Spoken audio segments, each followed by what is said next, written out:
The grand ballroom of the Jefferson Hotel glittered beneath crystal chandeliers as hundreds of guests gathered for the annual Veterans Dinner. Military officers, veterans, community leaders, and their families filled the tables, while soft music played in the background. The evening was meant to honor those who had dedicated their lives to serving their country. Among the guests was General Marcus Williams, a highly decorated Black Army general, recently returned from an overseas assignment. He had chosen to attend in a simple, dark suit rather than his military uniform. His medals were discreetly pinned inside his jacket.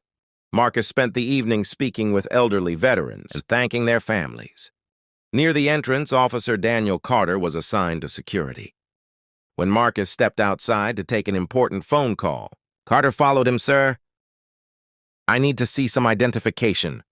Marcus calmly handed over his military ID. Carter stared at it, then looked back at Marcus. "You're a general, yes." "I'm here for the Veterans Dinner." Carter's expression remained suspicious. "We received a report about someone who doesn't belong here." Marcus gestured toward the ballroom. "You can speak with the event organizers. They'll confirm my invitation instead." Carter stepped closer, turn around.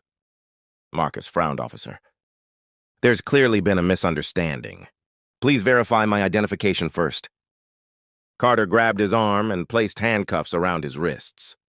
Several guests gasped. Colonel James Anderson rushed outside. "Officer, that's General Williams."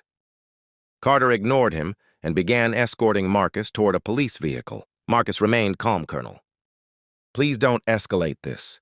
Several witnesses pulled out their phones and began recording. The event organizer immediately contacted the police command center.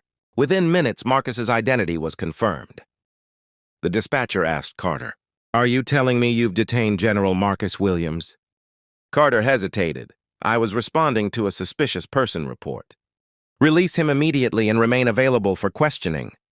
Carter removed the handcuffs. "General, I'm sorry." Marcus looked at the red marks around his wrists. An apology is a start by midnight veterans, military families, community leaders, and reporters had gathered outside the police station, demanding answers. Marcus entered the station calmly. The station commander approached him. "General Williams, we're conducting a full investigation." Marcus looked through the window at the crowd. "I'm not here for revenge," he paused. "Tonight I was protected by witnesses, my rank and people who knew who I was." "But what about the next person?" The commander remained silent. Marcus continued, "Justice shouldn't depend on someone recognizing my name or my uniform." The room fell silent by morning. Carter had been placed on administrative leave, while investigators reviewed the body camera footage and witness statements. Marcus returned home just before sunrise. His wife opened the door and embraced him. "Are you all right? I'm tired." Marcus replied. He looked toward the quiet street, but maybe tonight reminded people that respect shouldn't depend on a title, a uniform, or the color of someone's skin. He paused before adding softly, "Everyone deserves dignity." And the veterans outside the station understood that the night had become more than an arrest. It had become a demand for accountability and a reminder that equality must apply to everyone.